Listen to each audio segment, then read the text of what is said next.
sou o Alfa e Ômega, diz o Senhor Deus, aquele que é, que era e que há de vir, o Todo-Poderoso.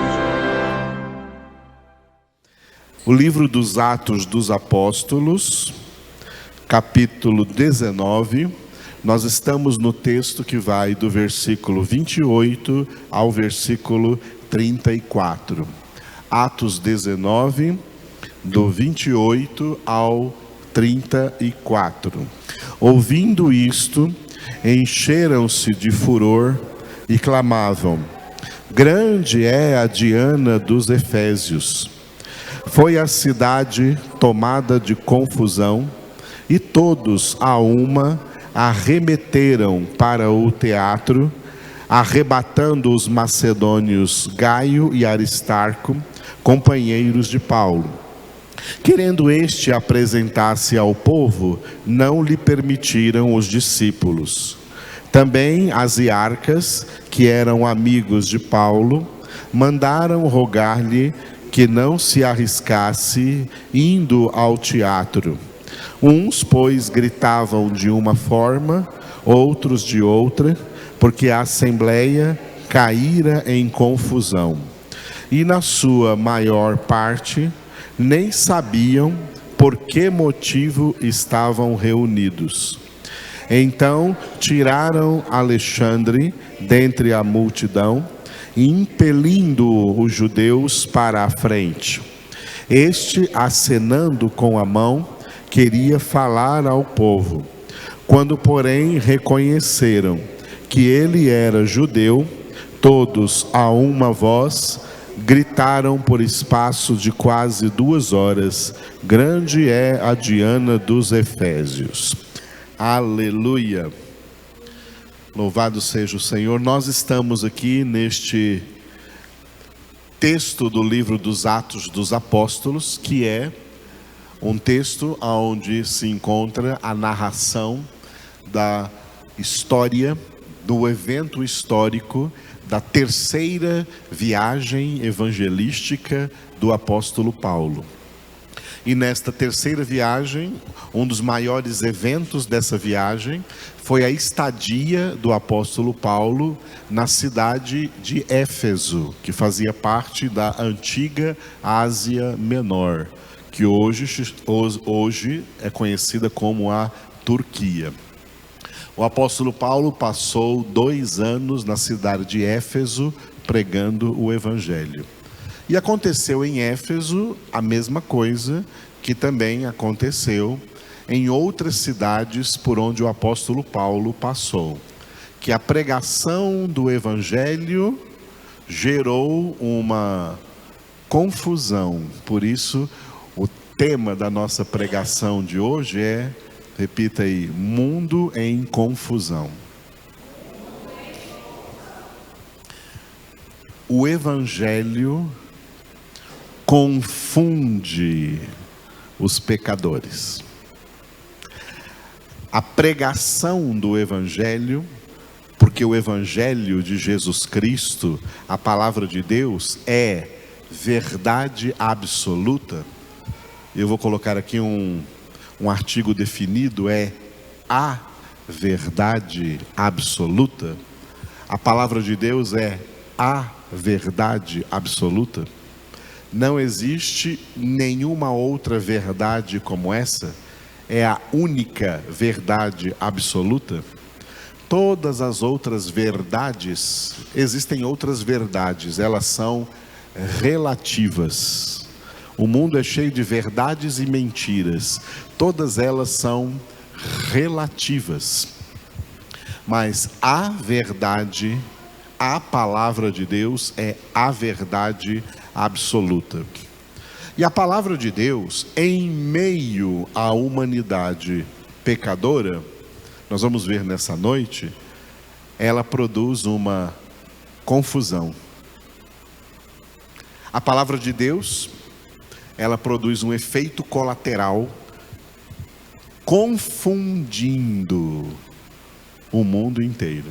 Esse é um efeito que aparentemente chamaríamos de negativo, porque confusão não é uma coisa positiva, é uma coisa negativa. Mas esse é o efeito que a palavra de Deus mais produz no mundo: confusão. Existe apenas, de acordo com a própria palavra de Deus, um pequenino grupo seleto de pessoas em todas as gerações que, de acordo com a própria palavra, não será confundido. Não terá em sua mente essa confusão. A palavra de Deus não traz confusão na vida daqueles que Jesus chamou de os poucos escolhidos. Naqueles que o apóstolo Paulo declarou que foram escolhidos por Deus em Cristo antes da fundação do mundo, para serem santos e irrepreensíveis diante dele em amor. Esses eleitos de Deus, chamados pelo apóstolo Pedro, em 1 Pedro 2,9, de raça eleita, sacerdócio real, nação santa, povo de exclusiva propriedade de Deus, o Evangelho não provoca neles confusão. A palavra de Deus não provoca neles confusão. A palavra de Deus provoca neles edificação. A palavra de Deus edifica os eleitos e confunde todos os outros. Confunde todos os outros. Quem não faz parte deste grupo seleto, que é a família de Deus, a família que Deus está edificando para morar com Ele eternamente no céu, quem não faz parte deste grupo seleto, nunca vai entender a palavra de Deus, nunca vai entender o Evangelho de Jesus Cristo, e o Evangelho, a palavra de Deus, sempre será, no meio deles, um motivo de confusão, e não de edificação.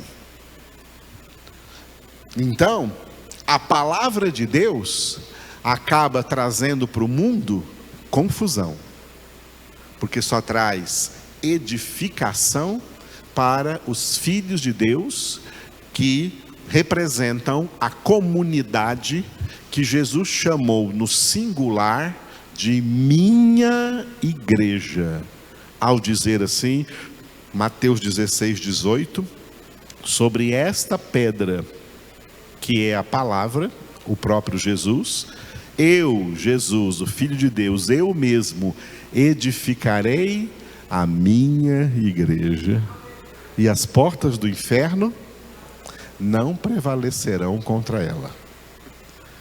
As portas do inferno, as ações de Satanás, prevalecem sobre todo o restante da humanidade, porque a palavra de Deus não entra neles. E diante da pregação da palavra de Deus, diante do anúncio da palavra de Deus, eles ficam confusos, e por isso nós temos que tomar essa consciência, que vivemos em um mundo em confusão. Porque esse mundo é um mundo em confusão, Deus disse através do profeta Oséias, no capítulo 4 do profeta Oséias, versículos 1 e 2. O Senhor tem uma contenda contra os moradores da terra, porque na terra não existe amor, não existe verdade, não existe conhecimento de Deus. O que só prevalece é mentir, é perjurar, é adulterar, é homicídios, arrombamentos e arrombamentos. Porque o mundo é desse jeito, consequência do pecado da humanidade. Romanos 3:23. Todos pecaram e o salário do pecado é a morte. Todos pecaram e carecem da glória de Deus. Porque o mundo aqui é o mundo da humanidade, é o mundo dos homens, é um mundo em confusão, porque é um mundo carente de Deus, um mundo carente da verdade. Mas ao mesmo tempo em que são pessoas carentes de Deus, são pessoas carentes da verdade, são ao mesmo tempo pessoas que rejeitam a Deus e rejeitam a verdade. E a verdade, a palavra de Deus, provoca neles apenas confusão. É um mundo em confusão. Isso já é uma realidade desde os primórdios da primeira multiplicação da humanidade sobre a terra, e assim será, como tem sido em todas as gerações, até o fim da história da humanidade nessa terra. Se você recebe a palavra de Deus e ela te edifica, isso é um sinal de eleição. Se você ouve a palavra de Deus e ela te confunde, isso é um sinal de condenação. A palavra de Deus edifica os filhos de Deus e confunde os filhos da desobediência, confunde os filhos da ira. Isso é uma realidade. E o que vocês já estão ouvindo aqui nessa noite, raramente vão ouvir em qualquer outro lugar. Existem por aí ilusões. E entre as ilusões, lembrando que ilusão é mentira. Toda ilusão é mentira. Nenhuma ilusão é verdade. E como mentira, ela é produto do trabalho do pai da mentira, que é o diabo.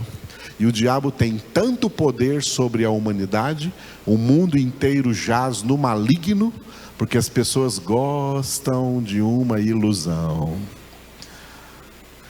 E quantos papais e mamães, desde criancinha, querem criar seus filhos com ilusões?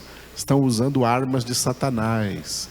A Bíblia diz que é para criar os seus filhos com a verdade, não com ilusões. Criar seus filhos com a palavra de Deus.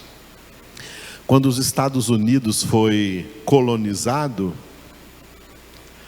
pelos europeus, eles trouxeram na bagagem a palavra de Deus. E trouxeram na bagagem um costume muito interessante que os pais faziam com os filhos. Ao levar os seus filhos para dormir, eles liam a Bíblia, liam passagens bíblicas para os seus filhos e oravam por eles. Isso era um costume autenticamente evangélico. Os Estados Unidos foi, diferente do Brasil, colonizado pelo Evangelho. O Evangelho estava lá na colonização dos Estados Unidos. No entanto, depois que os Estados Unidos apostatou, Estados Unidos hoje não é uma nação evangélica, é uma nação apóstata. Depois que os Estados Unidos apostatou da fé, o costume dos pais lerem para os filhos à noite, para eles dormirem, continua. Só que não é mais a Bíblia que eles leem. Eles leem livros de historinhas ilusórias, de historinhas inventadas. E à medida que os filhos vão crescendo, eles leem até contos assustadores, contos de terror, para dar medo nas crianças, e elas de medo então ficarem quietinhas e dormir. O Evangelho foi substituído, a verdade substituída por ilusões, por coisas ilusórias. O Evangelho não é famoso no mundo, porque o Evangelho confunde o mundo. Eles preferem histórias ilusórias. Histórias de super-heróis, histórias de príncipes e princesas, historinhas que, ai que bonito, contos de fadas, porque isso é bonito e aceitável, isso não confunde o mundo, isso está de acordo com o mundo. Mas a palavra de Deus, a Bíblia confunde o mundo, porque a Bíblia confunde quem não é de Deus. Quem não é de Deus. Quem é de Deus é edificado na palavra. Quem não é de Deus, pode ver que as pessoas que não são de Deus, elas não gostam de Bíblia. E tem muita gente assim dentro das próprias fileiras evangélicas, dentro do próprio denominacionalismo evangélico, que são os evangélicos religiosos, que têm medo de ir para o inferno, querem ir para o céu, então pensam que fazendo parte de uma religião vão para o céu, mesmo sem gostar de Bíblia, mesmo sem palavra de Deus. E esses tais evangélicos religiosos não gostam de Bíblia. A palavra de Deus confunde a eles, não os edifica. A palavra de Deus é uma semente que, quando cai em pessoas que foram representadas na parábola que Jesus contou como à beira do caminho, essas são pessoas que recebem a palavra, mas elas nunca entram no caminho, elas ficam sempre à beira do caminho, elas nunca entram no caminho. A palavra de Deus não opera nelas a decisão. Olha, diante dessa palavra, eu vou tomar a decisão de entrar no caminho. Não, elas não entram nunca no caminho.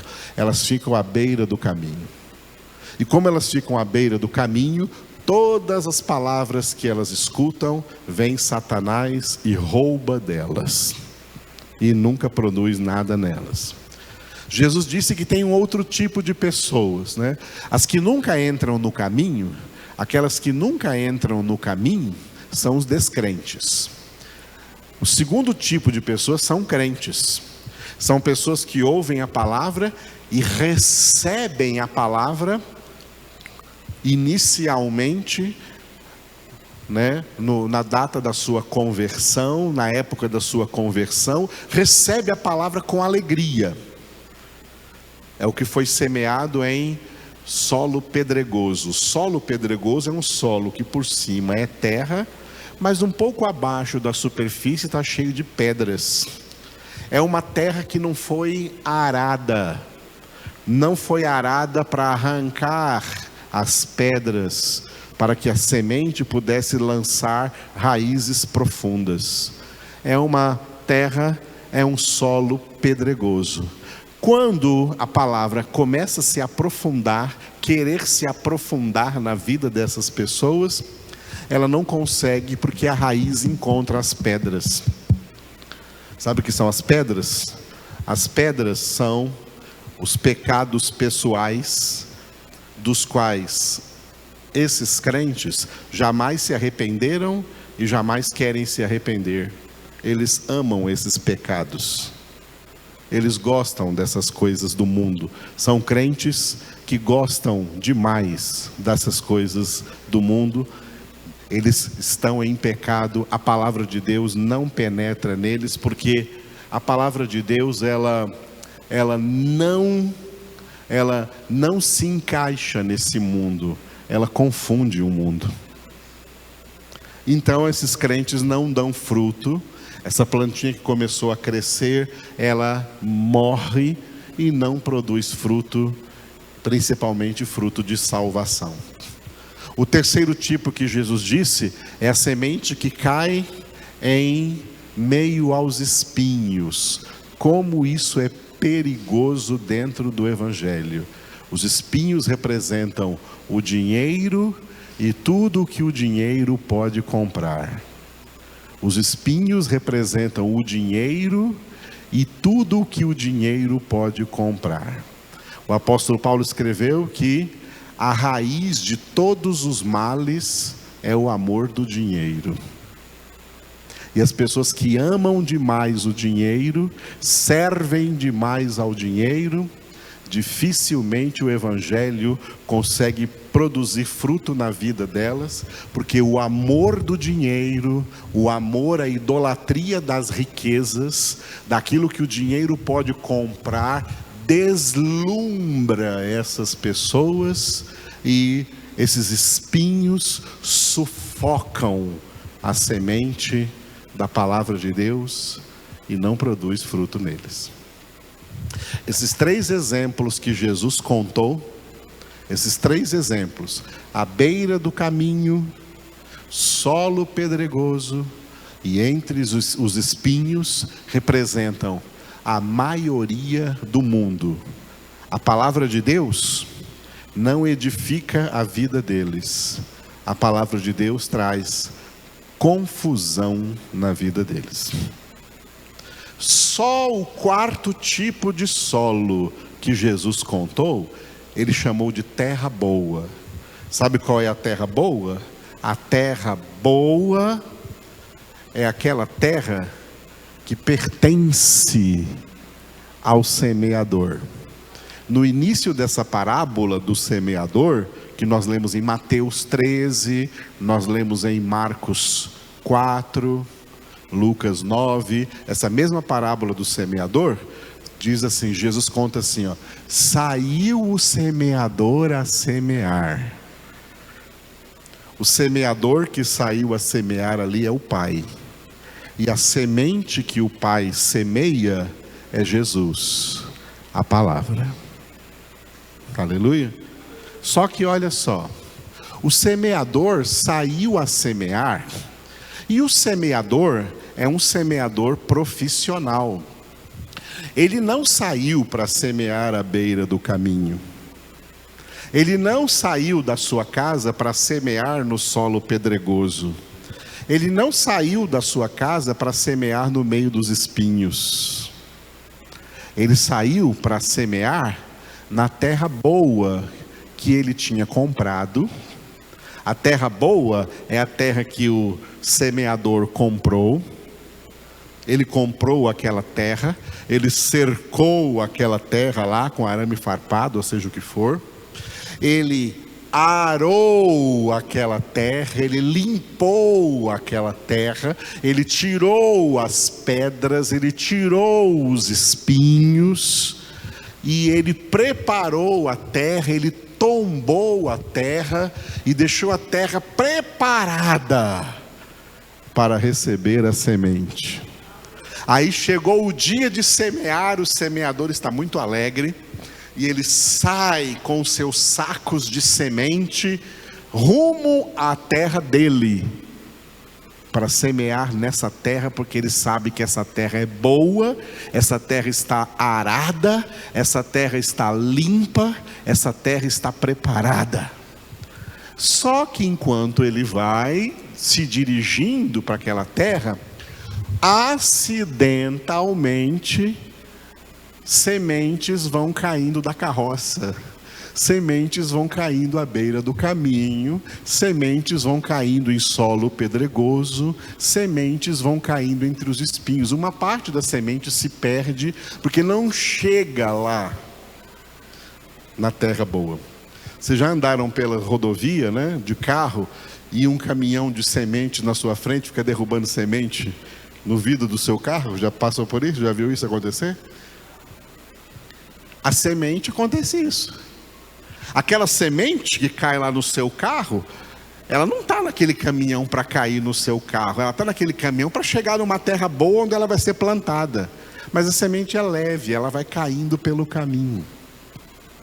Só que não dá fruto, porque é à beira do caminho, em solo pedregoso, em meio aos espinhos, terra que não foi arada, terra que não foi preparada para receber a semente.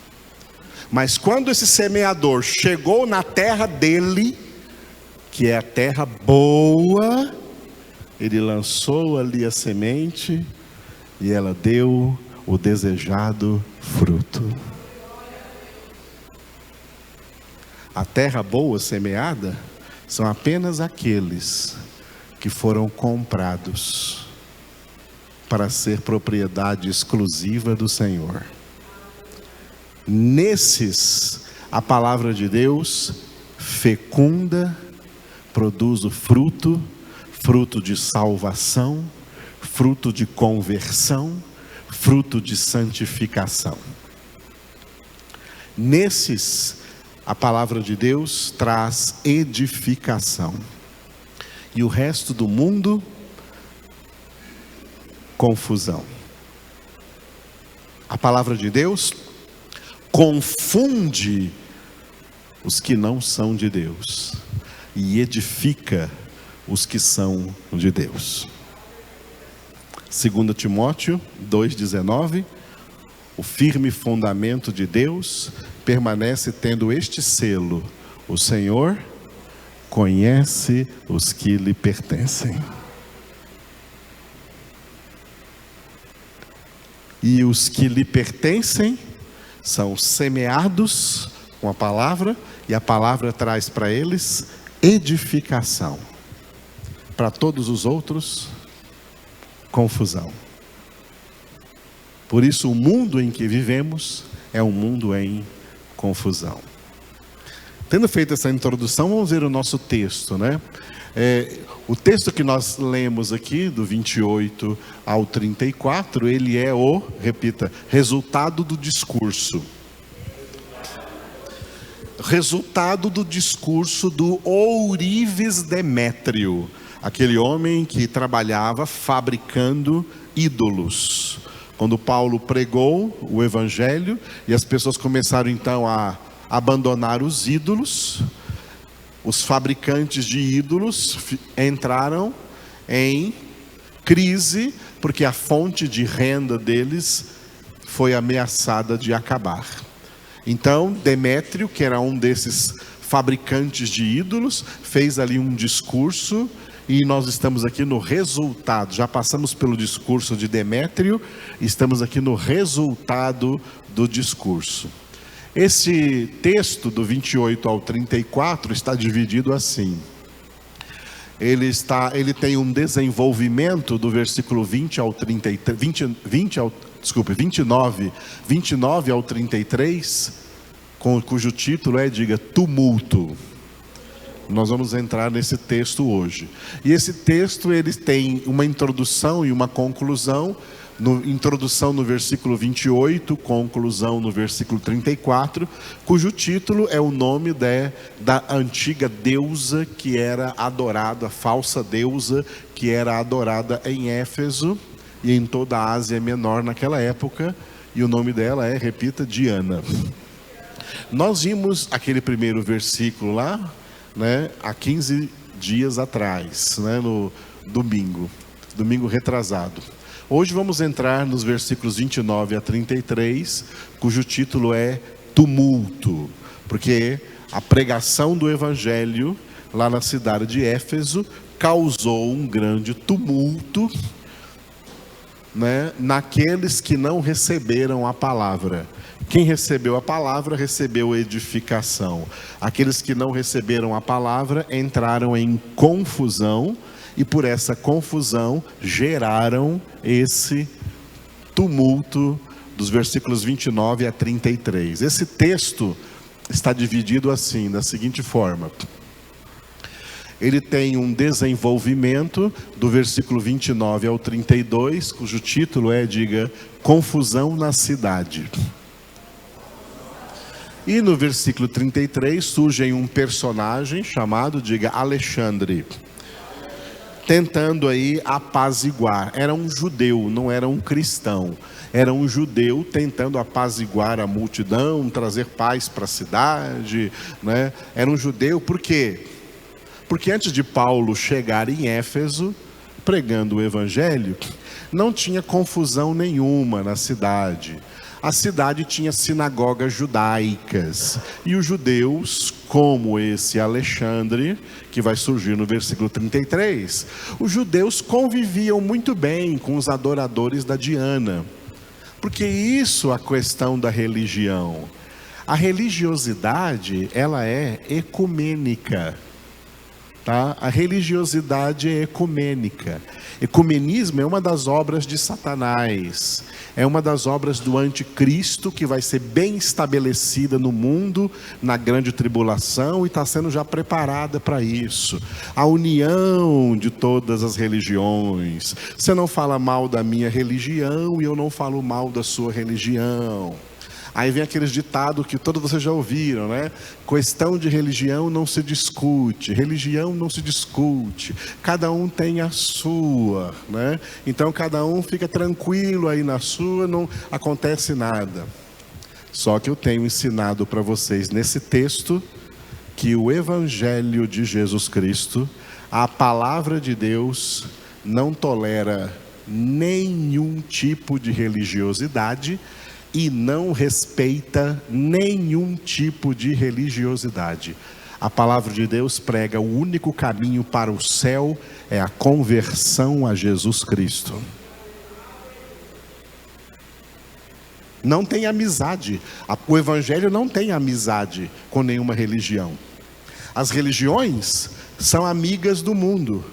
Quando Paulo chegou em Éfeso, há muitos anos, o judaísmo, a religião judaica lá de Israel já estava aí espalhada na Ásia Menor. Todas essas cidades já tinham sinagogas, mas essas sinagogas da religião judaica não incomodavam os idólatras, não interferiam na idolatria. A religiosidade não impede ninguém de largar os ídolos. Você pode ser religioso e continuar com seus ídolos. É isso que o mundo gosta de ouvir. Mas quando Paulo chegou para pregar o Evangelho, aí teve, repita de novo, confusão na cidade. Porque o Evangelho só edifica os eleitos.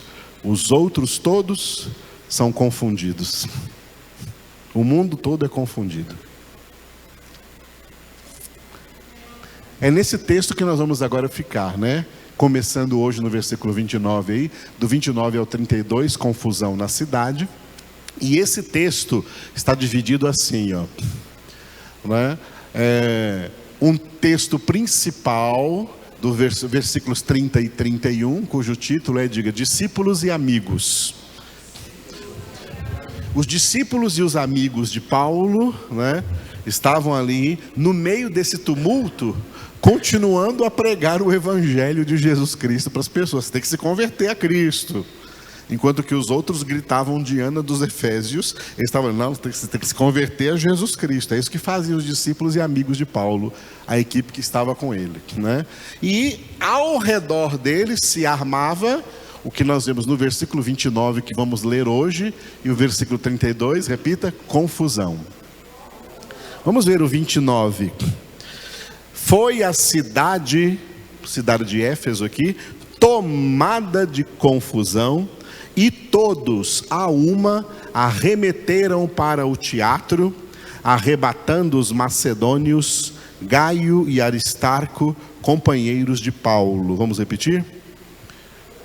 Foi a cidade tomada de confusão, e todos a uma arremeteram para o teatro, arrebatando os macedônios, Gaio e Aristarco, companheiros de Paulo. Muito bem. O texto começa, né, com o que eu usei aqui como título, né, e também como tema da nossa pregação de hoje aqui, com a palavra confusão. A cidade foi tomada de confusão. A palavra cidade na Bíblia, especialmente no Novo Testamento, ela é muito importante. Lá no Antigo Testamento, né, em hebraico, cidade é... A palavra cidade, só curiosa, a título de curiosidade, em hebraico, cidade é duas letras, o I e o R. Ir. Fala assim, ir. Ir é cidade em hebraico. Mas em grego, cidade é polis. Diga, polis. Por isso nós estamos aqui em Anápolis. Anápolis, tá? Polis é cidade. E polis, cidade, essa palavra polis, que é a palavra cidade, ela é também, em grego, ela é um advérbio de totalidade. Ou seja, uma palavra que indica tudo. Tudo. Tudo o que seres humanos precisam para sobreviver é o que deve ser reunido ali, todos os recursos reunidos em uma cidade, para que todo mundo usufrua desses recursos e viva bem. Assim as cidades foram montadas no mundo, tá? E foram montadas a partir da cultura grega, as cidades-estado. Cidades-estado é o que nós chamamos hoje de capitais, que deveriam ter grandes celeiros. As cidades-estados tinham grandes celeiros, e ela então dividia os recursos que ela angariava na agricultura, na pecuária, com as cidades menores, que não tinham esses grandes celeiros, mas recebiam das cidades-estados os recursos, para que os recursos chegassem em todos os lugares, para todo mundo, para que todo mundo tivesse de tudo o que é necessário para sobreviver. Isso é a palavra tudo, que é a palavra polis. Polis, ok? É essa mesma palavra, por exemplo, né, que forma a palavra política. Política começa com poli, é tudo. Por quê? Porque os políticos, eles são responsáveis de distribuir os recursos da nação, do estado e da cidade para todos os cidadãos que merecem esses recursos, até por causa dos impostos que eles pagam, e não haja miséria, não haja pobreza, não haja fome, que todos tenham de tudo. Por isso, uma cidade representa o mundo inteiro, porque o que existe, tudo polis, o que existe numa cidade, né, se multiplica pelo mundo inteiro. O mundo é formado de cidades. Um grupo de cidades forma um estado, onde tem uma cidade-estado, uma capital. Um grupo de estados forma uma nação, forma um país. E essa organização é bonita, porque o propósito dela é que todo mundo tenha uma vida digna. É isso, né? Por isso, quando aqui fala, né, a cidade foi tomada de confusão, cidade aqui, hoje, trazendo esse texto como palavra de Deus, representa o mundo inteiro. O mundo foi tomado de confusão nesses 2000 anos de pregação do Evangelho. Porque, como eu falei na introdução, o Evangelho só edifica os filhos. Todos os outros ficam em estado de confusão. Entram em confusão. E é por isso que o mundo é do jeito que é. E quem é de Deus está incluído na fala do apóstolo João, em 1 João 5,19. Olhando para nós, filhos de Deus, aqui nesse mundo, nós entendemos que sabemos que somos de Deus, mas o mundo inteiro jaz no maligno. Sabemos que somos de Deus porque somos edificados na palavra, mas o mundo inteiro jaz no maligno, porque a palavra de Deus não traz para eles edificação. Pelo contrário, a palavra de Deus traz para eles confusão. O que eles fizeram aqui quando a cidade foi tomada de confusão? A multidão arremeteu para o teatro. O teatro é uma palavra. A palavra teatro é uma palavra que não é brasileira, não é da língua portuguesa, é uma palavra grega.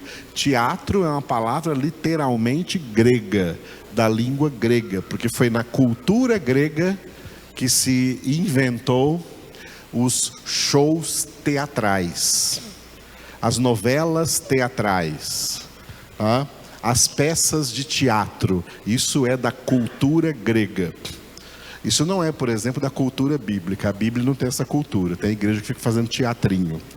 Isso é cultura grega, isso é cultura ímpia, isso é cultura pagã. E o teatro fez muito sucesso, porque se tornou uma grande proporcionadora de diversão para as pessoas. Então, tudo que acontecia nas cidades de cultura grega naquela época, né, tinha como centro o teatro de cada cidade. E como os habitantes de Éfeso, os efésios, né, sentiram que estavam com um grande problema em suas mãos, porque o povo estava ficando confuso mediante a pregação do evangelho, e tinha gente se convertendo e largando os ídolos. Largando os ídolos, o que vai ser da cultura da nossa cidade? Porque teatro representa cultura. Só que a cultura representada pelo teatro, representada pelo cinema, representada pelas artes, representada pelos filmes, representada pelas músicas do mundo, essa cultura é uma cultura satânica, ímpia, diabólica. E em nome da cultura, todo mundo tem que aceitar certas coisas como normal. Todo mundo tem que aceitar certas coisas como normal. Eu ainda peguei na minha infância a época em que um homem dar um beijo na boca de uma mulher era algo assim que só acontecia em oculto entre ele e essa mulher lá dentro da casa deles. Mas a cultura das novelas, né, trouxe isso para se tornar uma coisa aceita e normal em qualquer lugar. Eu me lembro até do dia em que ia ter uma novela e ia ter o primeiro beijo na televisão. E eu lembro que a minha mãe estava comigo na sala, né? Na hora do beijo, ela tampou minha cara assim, para eu não ver o primeiro beijo, que foi do Tarcísio Meira e da Glória Menezes. Olha esse exemplo. Em nome da cultura é que a promiscuidade vai sendo abençoada no mundo. É que o pecado vai sendo aceito no mundo como coisa normal. Em nome da cultura, a violência vai sendo aceita no mundo. Em nome da cultura, todo mundo tem que estar armado, porque a cultura ordena isso. Isso é uma cultura. Em nome da cultura, isso não é mais errado, é certo. A cultura pega tudo que era errado e transforma isso em certo. Através de quê? Através de teatro, através de cinema, através de filme, através de novela, através de músicas. Isso faz a cultura. Eles arremeteram para o teatro, por quê? Porque o evangelho que esse Paulo está pregando aí é inaceitável na nossa cultura. Na nossa cultura não podemos aceitar esse evangelho. Vamos levar para o teatro, porque lá nós vamos ter maioria de pessoas defendendo que a nossa cidade tem que continuar com a sua tradição cultural e religiosa e manter a nossa idolatria. Está vendo como funciona a cabeça dos seres humanos? E isso em todas as épocas, em todas as circunstâncias no mundo. Ainda que se mude nomes, que se mude épocas, que se mude pessoas, mas é o mesmo pecado, é o mesmo Satanás, são os mesmos demônios, tá? Agindo aí. E quando eles arremeteram para o teatro, eles levaram 2 prisioneiros, companheiros de Paulo, coitados, que vieram lá da segunda viagem de Paulo, né? Lá, aliás, da primeira viagem de Paulo, da primeira viagem de Paulo, que foi no território da Macedônia, território de Filipos, de Tessalônica, né? E assim por diante. E eles então, Gaio e Aristarco, que eram companheiros de Paulo, foram trazidos ali também no meio dessa turba, no meio dessa multidão. Eu imagino que esses 2 aqui, discípulos de Cristo, estavam no meio dessa multidão ali, ó, pregando o Evangelho. E levaram eles para lá, com certeza, querendo matá-los, destruí-los, né, porque eles estavam pregando o Evangelho, e a pregação do Evangelho, ela se levanta. A pregação do Evangelho se levanta contra o mundo. A pregação do Evangelho não é favorável ao mundo. A pregação do Evangelho é contra o mundo e contra tudo o que há no mundo. Verdadeiros evangélicos não aceitam o mundo e nada do que há no mundo. E não se misturam com o mundo, porque esse é um dos significados da palavra confusão. Confusão é fundir juntos. Fundir junto com. Filhos de Deus não se fundem com o mundo. Filhos de Deus não são confundidos com o mundo. Eles são totalmente o contrário de tudo o que é o mundo. Não se misturam com o mundo em circunstância alguma, em hipótese alguma, e eles são diferentes de tudo que há no mundo, porque o mundo é trevas e vós sois a luz. Vós sois a luz do mundo. O mundo é um mundo destemperado, sem graça, sem sal, e vós sois o sal da terra, para ser em tudo diferente do mundo. Crentes iguais ao mundo, crentes amantes do mundo, são inimigos de Deus e não amigos de Deus, porque toda amizade com o mundo é inimiga de Deus. Quem é de Deus é radicalmente, eu disse radicalmente. Radicalmente vem de raiz. Uma árvore é firme porque ela tem uma raiz. O homem de Deus é comparado a uma árvore bem enraizada. No Salmo 1:3, ele é como árvore plantada junto à corrente de águas, que dá fruto na época própria, cuja folhagem não murcha, e tudo quanto faz será bem sucedido. Ser de Deus é ser radical contra Satanás, o príncipe desse mundo, contra o mundo e contra tudo o que há no mundo, porque tudo o que há no mundo é concupiscência da carne, concupiscência dos olhos e soberba da vida.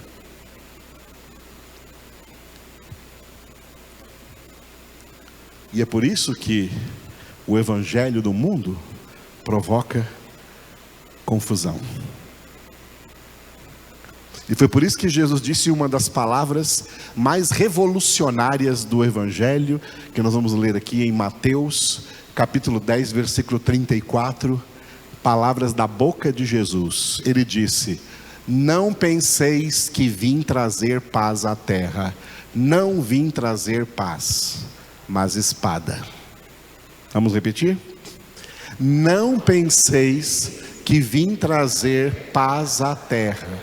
Não vim trazer paz, mas espada. A religiosidade cristã pensa que Jesus veio trazer paz à terra. Em nome do cristianismo, né, nós temos que trabalhar para ter paz aqui na terra. Mas Jesus disse que não veio trazer paz à terra, mas a espada que ele veio trazer é a espada do Espírito, a palavra de Deus. Essa palavra só vai edificar e, portanto, só vai trazer paz, a paz do Senhor, aos filhos de Deus, aos filhos eleitos de Deus. No mundo, ela não traz edificação, ela traz confusão e, portanto, ela traz divisão. Os versículos seguintes aí, depois você lê em casa, do 35 para frente, Jesus disse: olha, as próprias famílias estarão divididas. Pai contra filho, filho contra pai, mãe contra filha, filha contra mãe. Haverá divisão dentro das próprias famílias por causa de mim, por causa da minha palavra. Eu não vim trazer paz, eu vim trazer a espada. Eu vim dividir essa humanidade entre os que são filhos de Deus e os que são filhos da desobediência, filhos da ira. Esses dois grupos têm vidas radicalmente diferentes. Quem é do mundo não aceita as coisas de Deus e não aceita a palavra de Deus e não são tolerantes. Mas quem é de Deus também não aceita as coisas do mundo e não tem tolerância com as coisas do mundo. Como filhos de Deus, amamos todas as pessoas do mundo, porque esse amor é derramado em nossos corações pelo Espírito Santo. Por esse amor, oramos em favor de todos, e por esse amor, pregamos o Evangelho a todos, testemunhando a todos Jesus Cristo, porque nós somos suas testemunhas. Mas não nos misturamos na idolatria deles, não nos misturamos no paganismo deles, não nos misturamos na promiscuidade deles, não nos misturamos nos divertimentos deles, não nos misturamos com os costumes deles. Porque o Senhor já nos tirou, o Pai já nos libertou do império das trevas e nos transportou para o reino do Filho do seu amor, no qual temos a redenção, a remissão dos pecados. Glória a Deus. Deus quer ganhar o mundo para Cristo. Ilusão e, portanto, mentira. Deus não quer.